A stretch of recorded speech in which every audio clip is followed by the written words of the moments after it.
حضرت نوح علیہ السلام 950 برس تک اپنی قوم کو خدا کا پیغام سناتے رہے، لیکن آپ کی قوم آپ پر ایمان نہیں لائی اور آپ کو طرح طرح کی اذیتیں پہنچاتی رہی۔ ایک مرتبہ آپ کی قوم نے آپ کو مردہ گمان کر کے ایک کپڑے میں لپیٹ دیا اور ایک مکان میں ڈال دیا۔ حضرت نوح وہاں سے واپس نکلے، ایک مرتبہ آپ کا گلا دبا دیا، تو طرح طرح کی آپ کو اذیتیں آپ کی قوم دیتی رہی، آپ کو تکلیفیں پہنچاتی رہی۔ اور حضرت نوح علیہ السلام کو وحی کے ذریعے سے یہ معلوم ہو چکا تھا کہ اب ہماری قوم میں سے کوئی بھی شخص ایمان نہیں لائے گا، کوئی بھی فرد ایمان نہیں لائے گا، اور اب اللہ کا عذاب آنے والا ہے۔ چنانچہ حضرت نوح علیہ السلام نے اپنی قوم کے لیے بد دعا فرما دی۔ اللہ رب العزت نے حکم فرمایا کہ آپ ایک کشتی تیار کریں۔ حضرت نوح علیہ السلام کے لگائے ہوئے درخت، جو ساگون کے درخت آپ نے لگائے تھے، 100 برس میں وہ تیار ہو گئے۔ آپ نے ان کو کاٹا اور کشتی بنانے لگے، کشتی تیار کرنے لگے۔ جب آپ کشتی بنا رہے تھے تو لوگ آتے تھے، آپ کا مذاق اڑاتے تھے کہ نوح ابھی تک تو تم کہتے تھے کہ تم اللہ کے نبی ہو، اور اب یہ کشتی تیار کر رہے ہو جہاں دور دور تک پانی کی خبر نہیں ہے، بادل تک نہیں ہے، پانی برسنے کا کوئی ارادہ نہیں ہے، اور آپ یہاں کشتی تیار کر رہے ہو۔ تو حضرت نوح علیہ السلام بغیر کچھ کہے، بغیر کچھ کیے اپنے کام میں لگے رہے، اور آپ نے کشتی تیار کی۔ جب کشتی تیار ہو گئی تو آپ کی قوم نے کیا کیا کہ اس میں گندگی پھیلانا شروع کر دی۔ قوم نوح نے اس میں گندگی پھیلانا شروع کر دی اور اس کشتی کو، پوری کشتی کو گندگی سے بھر دیا۔ پھر اللہ رب العزت نے ان پر کوڑ کی بیماری نازل کی۔ جب ان کو کوڑ کی بیماری ہوئی تو ایک دن ایک انسان ادھر سے گزر رہا تھا اور وہ انسان اس کشتی میں گرا۔ جب کشتی میں گرا تو ساری گندگی اس کے جسم پر لگی۔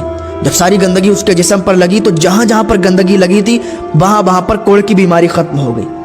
جب اس نے دیکھا کہ جہاں جہاں پر یہ گندگی لگ رہی ہے وہاں پر کوڑ کی بیماری ختم ہو رہی ہے، تو اس نے اور زیادہ اپنے جسم پر گندگی لگائی، اور جہاں جہاں پر وہ گندگی لگاتا جا رہا تھا وہ اس کی بیماری ختم ہوتی جا رہی تھی۔ اس نے اپنی قوم میں جا کے کہا کہ جو نوح نے کشتی تیار کی ہے اس میں جو گندگی ہے، اس گندگی کو اگر کوئی لگا لے تو اس کی کوڑ کی بیماری ٹھیک ہو جاتی ہے۔ لوگوں کو جب معلوم چلا تو لوگ بھاگتے ہوئے آئے، کیونکہ اللہ رب العزت کو یہ دکھانا تھا کہ تم نے اس میں گندگی کی ہے، تم ہی صاف کرو گے۔ اور انہوں نے اپنے جسموں پر گندگی لگانا شروع کر دی، اتنی گندگی لگائی کہ کشتی کو کھرچ ڈالا، بالکل کشتی صاف ہو گئی۔ اور حضرت نوح علیہ السلام کو یہ معلوم چل گیا تھا کہ آپ کے تنور سے ہی پانی نکلے گا۔ کیا دیکھتے ہیں کہ ایک دن تنور سے پانی بہنا شروع ہو گیا۔ حضرت نوح علیہ السلام کو معلوم چل گیا کہ آج اللہ کا عذاب آ گیا ہے۔ آپ نے کشتی جو تیار کی تھی اس میں 3 طبقے تھے۔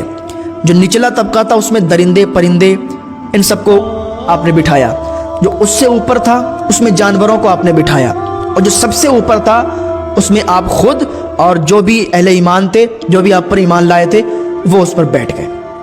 تنور سے پانی نکلنا شروع ہو گیا، پانی بہنا شروع ہو گیا۔ آپ کی ایک بیوی تھی اور آپ کا ایک بیٹا تھا جو کہ آپ پر ایمان نہیں رکھتا تھا، وہ بھی اسی پانی میں غرق ہو گیا، اسی پانی میں ڈوب گیا۔ باقی سب کشتی میں بیٹھے تھے۔ اب یہاں پر دیکھیں کہ سانپ اور بچھو بھی کشتی میں سوار ہونے کے لیے آئے، تو آپ نے منع فرما دیا کہ تم لوگ کشتی میں نہیں آ سکتے۔ تو سانپ اور بچھو نے حضرت نوح علیہ السلام سے وعدہ کیا کہ اے اللہ کے نبی، اگر کوئی شخص سلام علی نوح فی العالمین پڑھ لے گا تو ہم لوگ اسے ضرر نہیں پہنچائیں گے، ہم لوگ اسے نقصان نہیں پہنچائیں گے۔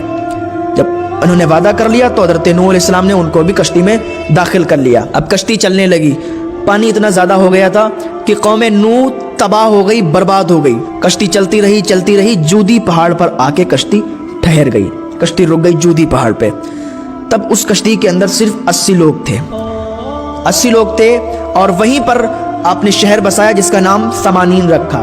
جب کشتی جودی پہاڑ پر رکی تو آپ نے فرمایا کہ کون دیکھنے جائے گا کہ پانی ابھی جاری ہے یا رکا ہوا ہے؟ تو مرغی نے کہا کہ ہم جائیں گے۔ اللہ کے نبی ہیں، جانور بھی باتیں کرتے ہیں، پرندے بھی باتیں کرتے ہیں۔ مرغی نے کہا کہ ہم جائیں گے اور دیکھ کر آئیں گے کہ پانی نیچے ختم ہوا ہے یا بھی ہے۔